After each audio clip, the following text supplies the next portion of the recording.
इतनी बात तेरे समझ में नहीं आती वकील कि सत्य प्रकाश के खानदान में कोई रिश्वत नहीं लेता।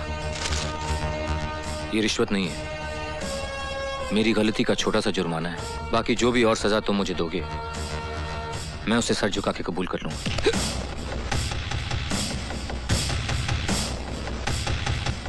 नाटक मत कर वकील, तेरे हथकंडे में खूब समझता हूं। पछतावा हो रहा है तुझे, प्रायश्चित करना चाह रहा है तू? हाँ? अरे डर रहा है तू, डर रहा है कि मैं तुझे बहुत बुरी मौत मारूंगा। भैया, अरे हाँ मारूंगा मैं तुझे, और इस बात दुनिया की कोई भी ताकत तुझे मुझसे नहीं बचा सकती। आप ठीक है ना सर? सिर्फ एक रास्ता है तेरे बचने का, सिर्फ एक। जानना चाहता है क्या? मुझे भी इन सलाखों के पीछे मरवा दे, जिस तरह तूने मेरे बाबूजी को मरवाया था। सत्यप्रकाश जी की हत्या मैंने नहीं करवाई थी, मेरी बात का यकीन करो प्लीज। तू मेरी बात का यकीन कर वकील, अगर मैं मर गया तो तू जी गया, अगर मैं जी गया तो तू मर गया।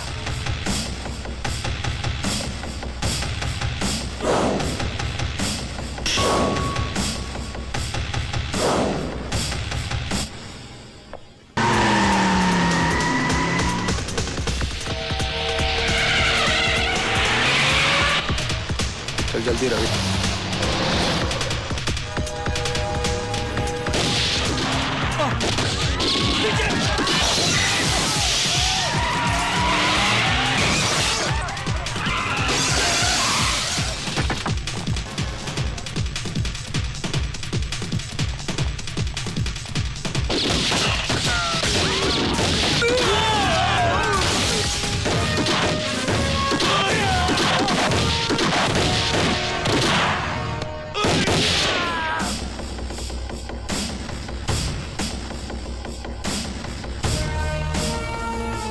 मैंने कहा था ना वकील, मैं तुझे जिंदा नहीं छोड़ूंगा। नहीं करण, मार डालो मुझे मारकर तुम अपनी पिता की मौत का बदला तो जरूर ले लोगे, लेकिन मेरी वजह से जो दाग उनके चरित्र पर लगा है वो तो वही मिटेगा, उसी अदालत में जहां वो लगा था।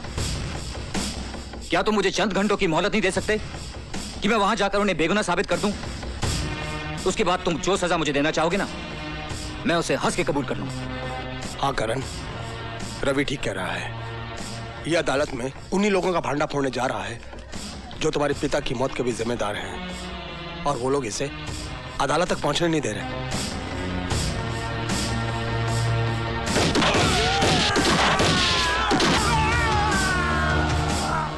चल अदालत, दुनिया की कोई भी ताकत तुझे अदालत पहुंचने से नहीं रोक सकती। चल!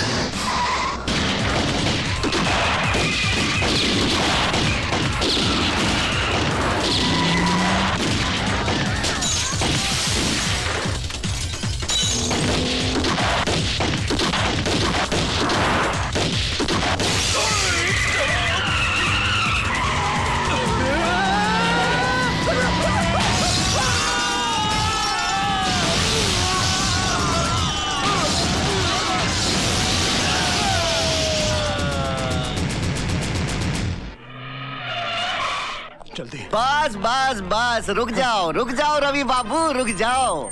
यहाँ तक आ गए, बहुत आ गए। अब इस रेखा को मत लांघना। एक रेखा ही तो लांगी थी सीता मैया ने। आधी रामायण दुखों में गुजर गई। तुम्हारी तो वैसे ही कष्टों में कट रही है, काहे को और दुखों को न्योता देते हो? हाँ लाओ, मुझे दे दो, लाओ। बात रामायण की करते हो और इतना भी नहीं जानते कि जब रावण को जलाया जाता है तो उसके साथ साथ कुंभकर्ण और मेघनाथ भी जलकर खाक हो जाते हैं। पता था मुझे, पहले से ही पता था कि अच्छी तरह से समझाने पर भी नहीं ना समझेंगे आप, इसलिए दूसरा बंदोबस्त भी किया हुआ है। हेलो, लीजिए सुनिए, अपनी पूजा बिटिया की प्यारी प्यारी आवाज सुनिए, सुनो। हेलो बेटा। छोड़ बच्ची को, कभी नहीं, अगर बच्ची को कुछ हो गया तो छोड़ूंगी नहीं मैं तेरे को। पूजा, अरे शाबाश, पूजा रोती नहीं। अब यूँ समझ लो कि अदालत में जाके आपने बैग खोला नहीं, कि आपकी पूजा बिटिया आई है।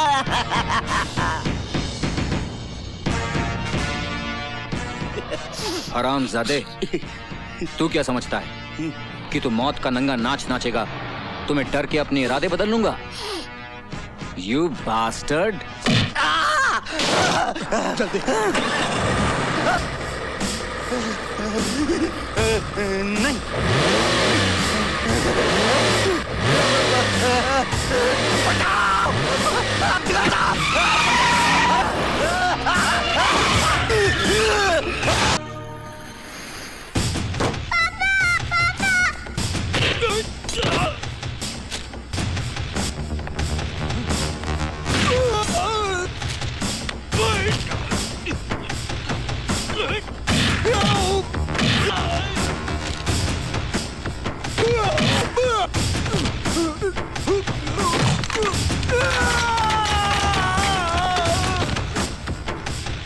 छोड़ बच्ची को, बहुत बुरा होगा तेरा। छोड़ बच्ची को, कभी नहीं।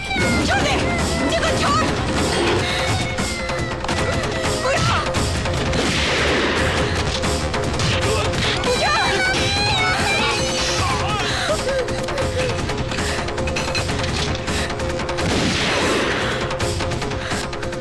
बच्ची को अदालत ले जाओ। यह अदालत शर्मसार है क्योंकि इस अदालत ने कमिश्नर सत्य प्रकाश जैसे नेक, सच्चे, ईमानदार इंसान के चरित्र पर दाग लगाया। हम उनके मरणोपरांत उनसे क्षमा याचना करते हैं और कबूल करते हैं कि कभी कभी कानून भी अपराधियों की चालाकी में उलझकर गलती कर बैठता है।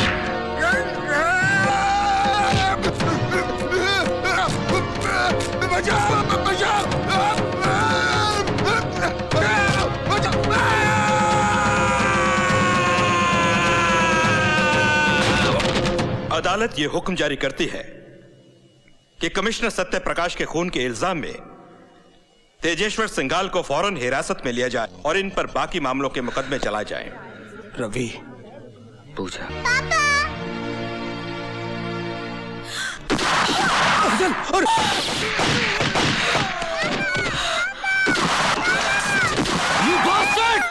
इंस्पेक्टर, आगे मत बढ़ना।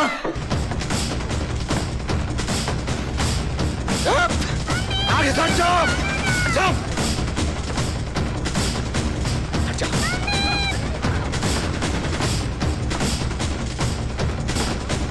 हट जाओ आगे से।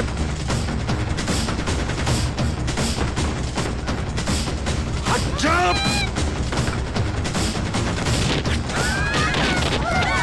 सिंघाल, पूजा को छोड़ दे। सिंघाल, अपने आप को कानून के हवाले कर दो। तुम यहां से बचकर नहीं जा सकते। होश करो, मैं कहता हूं।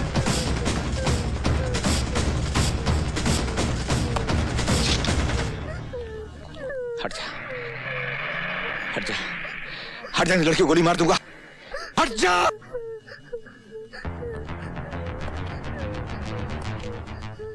इंस्पेक्टर, बंदूक फेंक दे और अपने आदमियों से कह दे कि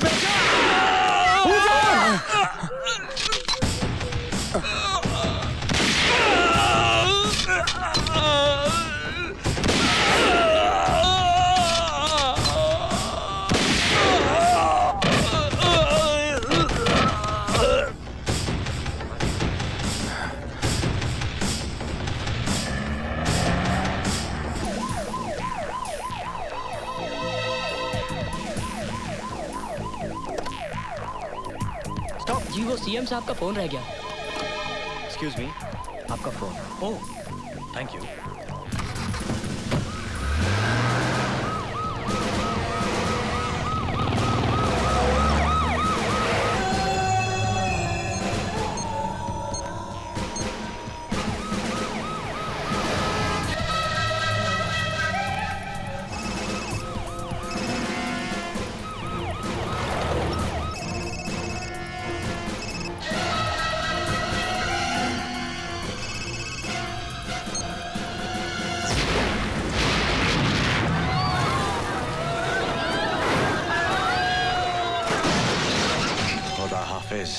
Chief Minister.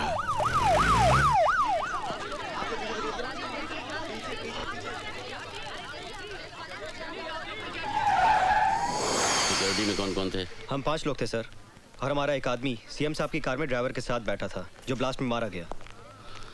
ये सब कैसे हुआ? यही तो समझ में नहीं आया सर, हमारी तरफ से कोई ढील नहीं थी। प्रशांत, सर। यहाँ जितने लोग मौजूद हैं सबको राउंड अप करो और सबका बयान लो। Yes sir. पूछताछ करके हम अपना टाइम वेस्ट कर रहे हैं अर्जुन सिंह जी। करने वाला तो अपना काम करके चला गया, तो आपके सवालों का जवाब देने के लिए थोड़ी यहाँ बैठा होगा। देखो, ये तुम्हारा शहर नहीं मुंबई है। यहाँ हर काम कायदे कानून से होता है। फूंक फूंक कर कदम रखना पड़ता है, मुजरिमों से ज्यादा पुलिस को। इसलिए रफ्तार इतनी धीमी है। रफ्तार का पता तो उस दिन चलता है बरखुरदार, जब मालूम पड़ता है कि जिससे पूछताछ कर रहे हो वो किसी वीआईपी का साला है। यहाँ तो अगर एक कांस्टेबल से गलती हो जाए तो पुलिस कमिश्नर का तबादला हो जाता है। मेरे तरीके थोड़े अलग हैं। अलग क्यों हैं? क्यों, आपने क्या कोई कानून की दूसरी किताबें पढ़ी हुई हैं? किताबें तो वही पढ़ी हैं, मगर मैं मतलब अपना निकालता हूँ। मैं चोर सिपाही के खेल में यकीन नहीं करता। मैं मुजरिम को पकड़ता हूँ, जंगल में छोड़ देता हूँ। मुजरिम को जंगल में भागने की आजादी है और मुझे शूट करने की। यानी फेक एनकाउंटर। एनकाउंटर फेक होता है, मगर मेरी गोलियां नहीं। तो तुम उन्हें मार डालते हो। कैंसर को खत्म करना हो तो उनके कीड़ों को मारना पड़ता है। अगर हम उन कीड़ों की सेहत का ख्याल रखेंगे तो मरीज मर जाएगा। Got it? सर्च वारंट के हम अंदर नहीं जा सकते। अगर हम सर्च वारंट का इंतजार करेंगे ना, तो गोडाउन में जो हथियार पड़े हैं वो पूरे देश में बट जाएंगे और हजारों की हत्या हो जाएगी। वो बोर्ड देख रहे हो, लिखा है प्राइवेट प्रॉपर्टी। देखो, पुलिस को कानून का उल्लंघन नहीं करना चाहिए। घबराइए मत, आपको फांसी नहीं होगी।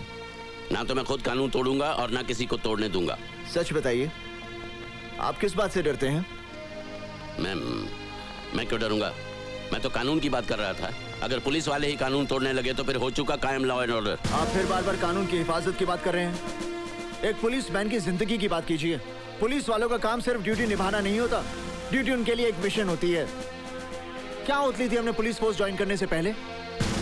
लगता है वो सौगंध आपने सिर्फ पढ़ी थी, लेकिन उस सौगंध को मैंने अपने दिल और दिमाग पर गरम सलाखों से लिख दिया था कि मैं कमजोर और दुखियों की रक्षा करूंगा और किसी लालच या दबाव के आगे ना झुकते हुए अपने फर्ज का पालन करूंगा। ठीक है, हम लोग अंदर जाएंगे, लेकिन मेरी एक शर्त है। जब तक मैं ना कहूं कोई खून खराबा नहीं होगा। जी। और तुम गोली नहीं चलाओगे। अर्जुन सिंह जी, मैं आपकी बात समझ गया। चलें?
आखिर क्या हासिल कर लिया हमने? अब जब इंक्वायरी शुरू होगी तो पता चलेगा ये गोडाउन किसी और के नाम है और वो चंद पैसों के लिए जेल जाने के लिए भी तैयार है। इस शहर में अपराध की ऐसी घिनौनी दुनिया बसी है जिसके ऊपर बहुत बड़ी हस्तियों का साया है। हम चाहकर भी उनका कुछ नहीं बिगाड़ सकते। मैं कंट्रोल रूम में फोन करके गोडाउन सील करवा देता हूं।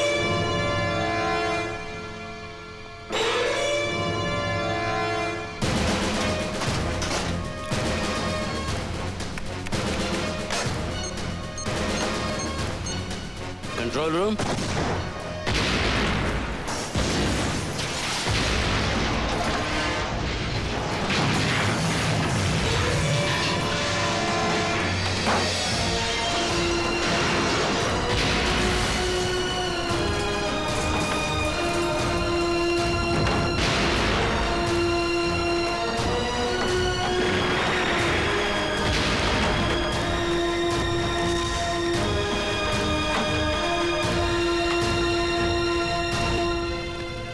हम चाहकर भी उनका कुछ नहीं बिगाड़ सकते ना, पर उनके दिल पर थोड़ी सी चोट तो पहुंचा सकते हैं।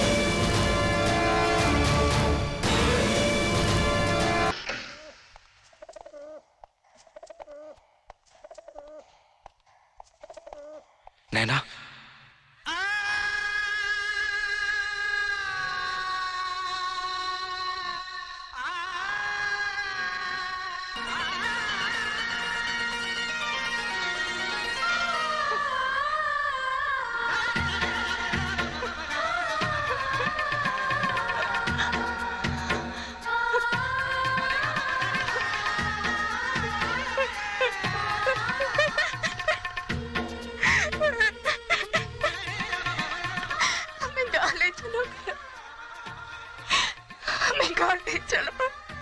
ना जीना, कुछ ना बोलना।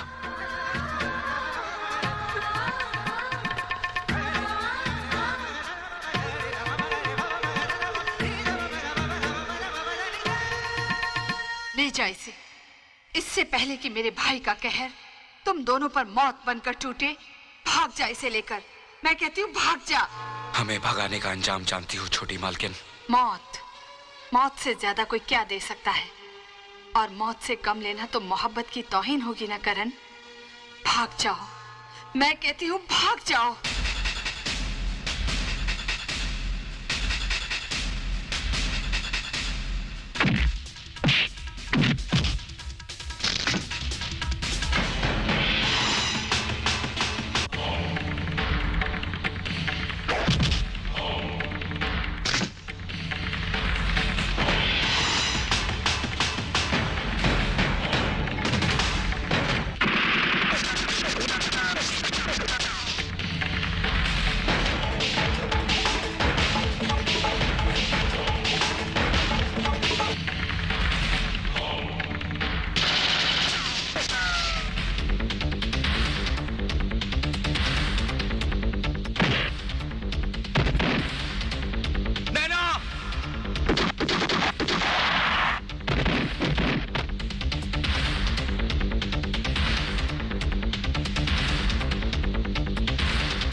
उड़ गए पंछी, तो पिंजरा तोड़ के उड़ गए। आप हार गए भाई।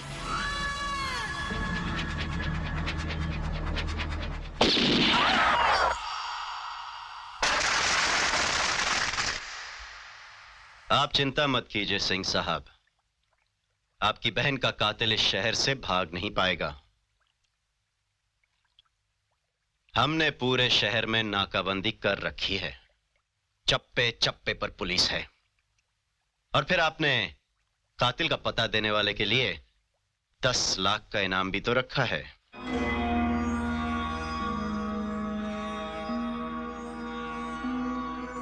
हम पर कातलाना हमला हुआ। हमारे गांव से आई हुई मेहमान को वो अगवा करके ले गया। इंस्पेक्टर, अगर 24 घंटे के अंदर तुमने उस कातिल को हमारे सामने हाजिर कर दिया तो हम तुम्हें इनाम से कई गुना ज्यादा रकम देंगे, वो जो तुमने तुम्हारी 7 पीढ़ियों ने ख्वाब में भी नहीं देखी होगी। सरकार, ऐसी रकम के लिए हम कानून को भी अपने हाथ में ले सकते हैं। इनफैक्ट पूरे शहर को आग लगा देंगे हम।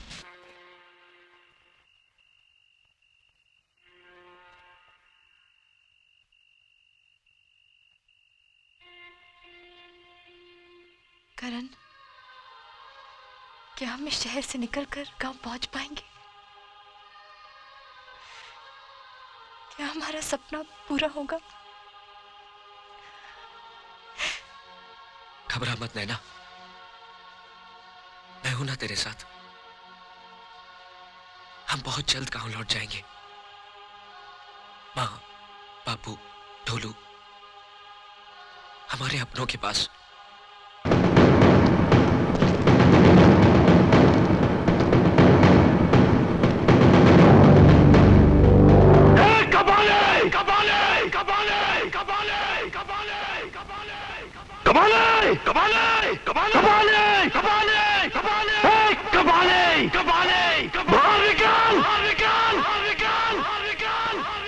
अगर तू घर में छिपा रहा तो चूहे की मौत मारा जाएगा, और अगर बाहर निकल आया तो गीदड़ की मौत। बोल, तुझे कौन सी मौत चाहिए?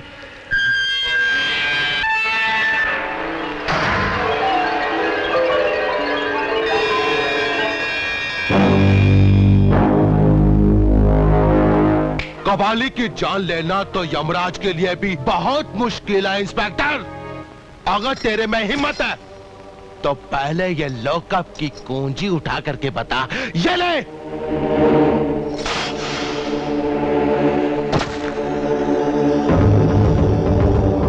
और ऐसे क्यों उतार रहे हो?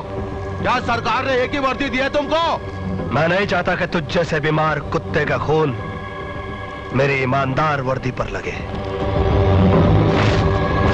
और मैं भी नहीं चाहता कि तेरे जैसे ट्रेंड कुत्ते का खून कपाली के इस बदन पर लगे। तेरा सारा खून निचोड़ कर यहीं बहा दूंगा, यहीं। मेरे नसों में खून के साथ साथ बारूद भी बहता है, और आज तुझे इस बारूद के धमाके भी सुनने पड़ेंगे।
वही कपाली है जिसका नाम सुनकर ही आप लोग कांपने लगते थे। मगर गौर से देखिए, आज ये खुद कांपने के लायक नहीं बचा। लोग कहते हैं कि जब कोई चीज बांझ हो जाती है तो वो कुछ पैदा नहीं कर सकती। गलत है ये, इसलिए कि जब लोगों की बहादुरी बांझ हो जाती है तभी कपाली जैसे गुंडे पैदा होते हैं। अगर आप लोग ये चाहते हैं कि आप लोगों की खुदी को मिटाने के लिए अगर गुंडों की खुदाई भी आ जाए और मिटा ना सके, तो आप लोगों को खुददार बनना पड़ेगा। खुददार, खुददार, खुददार।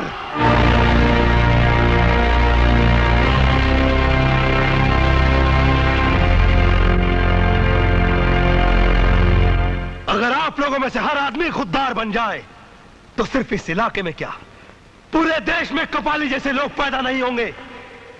और अगर हुए भी तो उनका अंजाम इससे भी ज्यादा दर्दनाक और भयानक होगा।